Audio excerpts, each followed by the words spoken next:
आज हम पढ़ेंगे पोल साइंस का चैप्टर नंबर 1 पार्ट 1 संविधान क्यों और कैसे। इस चैप्टर के अंदर हम लोग पढ़ेंगे कि हमारा जो संविधान था वो कैसे बना था और क्यों उसे बनाया गया था। ये हमारा जो देश आज़ाद हुआ था, हमारा देश आज़ाद हुआ था 15 अगस्त 1947 को। तो सबसे पहले हम देखेंगे संविधान। संविधान क्या होता है? संविधान मीन्स कॉन्स्टिट्यूशन। संविधान नियमों, कानूनों और सिद्धांतों का एक ऐसा समूह है जिसके द्वारा किसी भी राज्य की सरकार शासन करती है। मीन्स ये एक बुक के टाइप का है। इस बुक के अंदर सारे कानून, सारे नियम, सारे सिद्धांत लिखे हुए हैं जिससे कोई भी सरकार, जो भी किसी राज्य की सरकार होती है, वो क्या करती है? शासन करती है अपनी जनता के ऊपर। अब जो संविधान है, इसे हमारे जो संविधान है वो रिटन फॉर्म में है और आई थिंक हम बोल सकते हैं कि सबसे बड़ा संविधान है। हमारे संविधान का कार्य, अब हम पढ़ेंगे कि हमारे संविधान के कार्य क्या हैं। सबसे पहले तो ये नियमों का ऐसा समूह उपलब्ध कराता है। ये नियमों का ऐसा समूह उपलब्ध कराता है जिससे समाज में एक दूसरे में विश्वास बना रहे। ये हमें नियमों का एक ऐसा समूह उपलब्ध कराता है। मीन्स एक ऐसा हमारे पास पूरा एक संविधान के अंदर हमारी हर एक डिटेल को, हर एक चीज़ को बहुत ही अच्छे से लिख रखा है। और यह इससे क्या होता है, जो रहने वाले लोग हैं उस देश के अंदर, उस राज्य के अंदर, तो उसके अंदर क्या बनता है? लोगों का एक दूसरे के अंदर विश्वास बना रहता है। ठीक है, ये तय करता है कि समाज में जो अंतरिम, जो लास्ट जो डिसीजन लेगा, जो निर्णय लेगा, उसकी वो शक्ति किसके पास होगी। ठीक है, जो संविधान होता है वो ये तय करता है कि जो समाज में जो लास्ट में निर्णय लेगा, कोई भी अंतिम में जो निर्णय लेगा, वो शक्ति किसके पास होगी।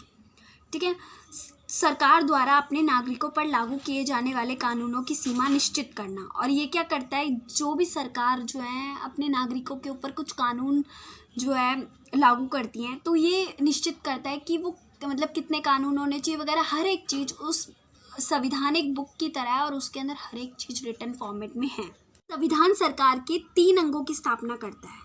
जो संविधान है वो सरकार के 3 अंगों की स्थापना करता है। फर्स्ट वन इज जो हम बोलते हैं विधायिका, और दूसरा हमारा होता है कार्यपालिका, और तीसरा हमारा होता है न्यायपालिका। विधायिका होती है जो सारे नियम बनाती है, और कार्यपालिका होती है जो उनको लागू करने के काम करती है, और न्यायपालिका क्या देखती है, अगर कोई भी कानून लागू नहीं होता या फिर उसके बाद जो भी कोई केस जाता है, वो सब चीज़ें कौन देखती है? न्यायपालिका। उसको न्याय करना होता है। ठीक है, देन हम बात करेंगे कि विधायिका में कौन कौन होते हैं। अगर विधायिका में होते हैं जितने भी हमारे लोकसभा, राज्यसभा के लोग होते हैं, ये सब किसके अंडर आते हैं? ये सब आते हैं विधायिका के। एंड देन हम बात करेंगे कार्यपालिका। कार्यपालिका के अंडर कौन कौन आते हैं? जितने भी हमारे ये IPS IAS ऑफिसर्स हो गए, जितने भी हमारे मिनिस्टर्स वगैरह होते हैं, अगर हम एक्स्ट्राली बोले तो। देन हमारे पुलिस ऑफिसर्स और जितने भी ये लोग होते हैं, ये सब किसके अंडर आते हैं? ये आते हैं हमारे कार्यपालिका के। देन हमारा है न्यायपालिका। न्यायपालिका में कौन होता है? अगर हम न्यायपालिका की बात करें तो न्यायपालिका आपको सबको पता ही है, जो हमारे कोर्ट्स वगैरह आते हैं, चाहे उसके अंदर हाई कोर्ट हो हमारा, ठीक है, देन डिस्ट्रिक्ट कोर्ट होता है, एंड देन हमारा फर्स्ट वन इज हम बोल सकते हैं सुप्रीम कोर्ट, जो हमारे देश का सबसे बड़ा अपेक्स बॉडी है कोर्ट की, वो। न्यायपालिका के 3 पार्ट है, 3 अंग होते हैं इसके भी। और अगर हम बोले तो सबसे पहला हमारा होता है जिसे हम सुप्रीम कोर्ट बोलते हैं।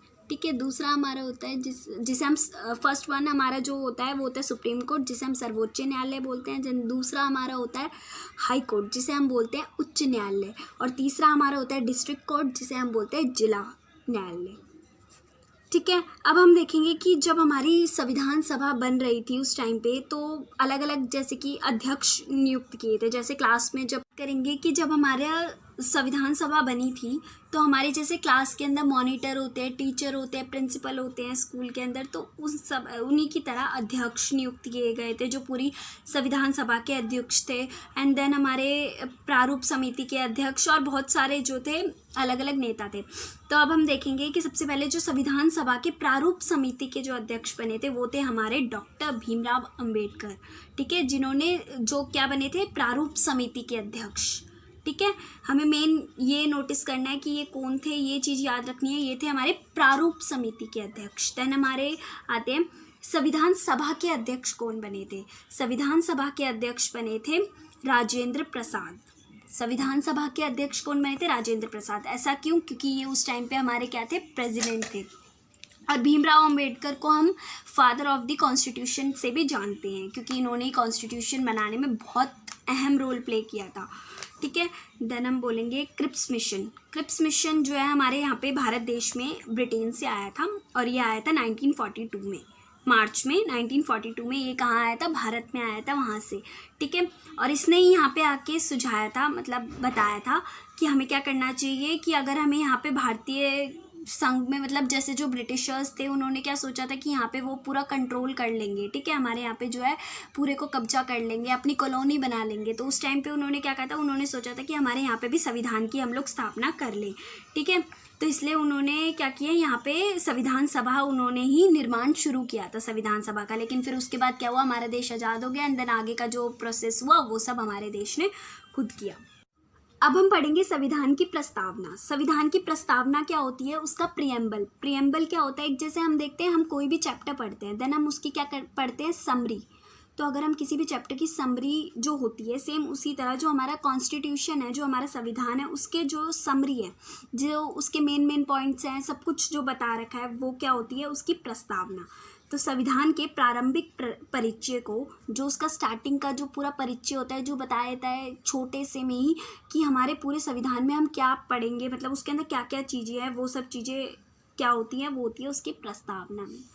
हमारे संविधान में 448 अनुच्छेद हैं, 25 भाग हैं, और 13 दिसंबर 1946 को इसका उद्देश्य प्रस्ताव प्रस्तुत किया। वो किसने किया था, जवाहरलाल नेहरू जी ने, जो हमारे फर्स्ट प्राइम मिनिस्टर थे। ठीक है, तो उद्देश्य प्रस्ताव में क्या होता है, उद्देश्य प्रस्ताव में जो हम बताते हैं कि जो भी हमारा संविधान होगा उसके अंदर क्या क्या चीज़ें होंगी, एक जस्ट उसका छोटा सा भाग होता है ये, मतलब कि जस्ट बताते हैं कि हमारे संविधान में हमें क्या क्या रखना होगा। ठीक है, देन जो भी जनता से उस टाइम पे उन लोगों को मिले थे, जो उन्होंने पूछे थे उनके पॉइंट्स, ठीक है, जो जनता ने बताया था कि कैसा होना चाहिए हमारा संविधान, जो नेताओं ने बताया था कि हमारा संविधान कैसा होना चाहिए। ठीक है, भारत के लोगों से जो चीज़ पता चली थी वो उद्देश्य प्रस्ताव में था। फिर उन्होंने जो है हमारे संविधान को बनाना शुरू किया था।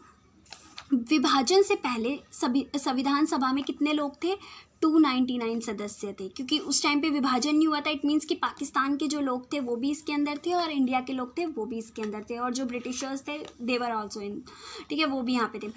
और अंतिम रूप से पारित भारतीय संविधान में, और जो एंड आ गया जब हमारा पूरा संविधान बन चुका था, ठीक है, और जब बस उसके ऊपर क्या करने थे, सिग्नेचर करने थे, हस्ताक्षर करने थे उन लोगों को जो उस संविधान सभा में थे।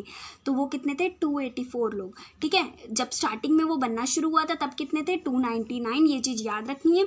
एंड देन उसके बाद जो हमारे जितने लोगों ने उसके ऊपर सिग्नेचर किए थे वो कितने थे, 284 लोगों ने उसके ऊपर क्या थे, एंड में सिग्नेचर किए थे कि अब हमारा संविधान बन के क्या हो चुका है, रेडी हो चुका है। संविधान में वर्तमान में इस टाइम पे जो हम बोले प्रेजेंट टाइम में, वर्तमान में हमारे संविधान के अंदर कितनी अनुसूचियाँ हैं, 12। ठीक है, इस टाइम पे हमारे संविधान के अंदर कितनी अनुसूचियाँ हैं, 12।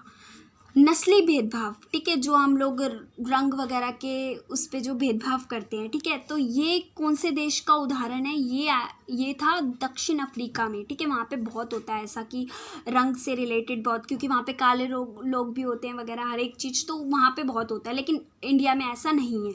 ठीक है, नेहरू जी द्वारा 1946 में प्रस्तुत उद्देश्य प्रस्ताव के 2 उद्देश्य, ठीक है, जो हमारे नेहरू जी ने, जो हमारे फर्स्ट प्राइम मिनिस्टर थे, उन्होंने 1946 में, जैसे कि हमने यहाँ पे बताया 13 दिसंबर 1946 को उद्देश्य प्रस्ताव पारित किया गया।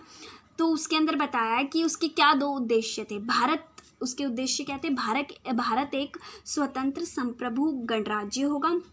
ठीक है, जो हमारा भारत देश है वो क्या होगा, स्वतंत्र, मीन्स उसको पूरी फ्रीडम होगी, संप्रभु गणराज्य होगा। इट मीन्स कि हम लोग जो है जो उसका एक हेड होता है, ठीक है, उसको भी कौन लोग, हमारी जो जनता होती है वही उसे इलेक्ट करती है। ठीक है, और भारत के सभी लोगों को सामाजिक, आर्थिक, राजनीतिक, न्याय, कानून के सामने समानता की गारंटी दी जाएगी। इट मीन्स कि अगर जो भी भारत के जितने भी लोग हैं उन सबको सामाजिक, आर्थिक, मतलब हर एक चीज़, जो भी हमारी राजनीतिक, ठीक है, उन सबका जो न्याय होगा वो कानून के सामने समानता की गारंटी दी जाएगी। इसका मतलब कोई गरीब है, कोई अमीर है, ठीक है, इन सबको नहीं देखा जाएगा। ठीक है, जो भी संविधान के अंदर जो है सबको, जो न्यायपालिका में जाएगा, ठीक है, अपनी शिकायत लेके जो भी होगा उन सबको जो है उनकी गारंटी दी जाएगी कि हाँ जो भी समानता से सबका पक्ष लिया जाएगा। संविधान निर्माण कुल कितना समय, ठीक है, जब हमारा संविधान बनने लगा तो वो कितने टाइम में बनकर तैयार हुआ वो इम्पॉर्टेंट है, ठीक है। 2 वर्ष 11 महीने 18 दिन, ये बहुत इंपॉर्टेंट डेट मतलब पूरा हो जाता है कि ये हमारा 3 साल लगे थे इस संविधान को हमारे बनने में। 2 वर्ष 11 महीने 18 दिन, 2 वर्ष 11 महीने 18 दिन।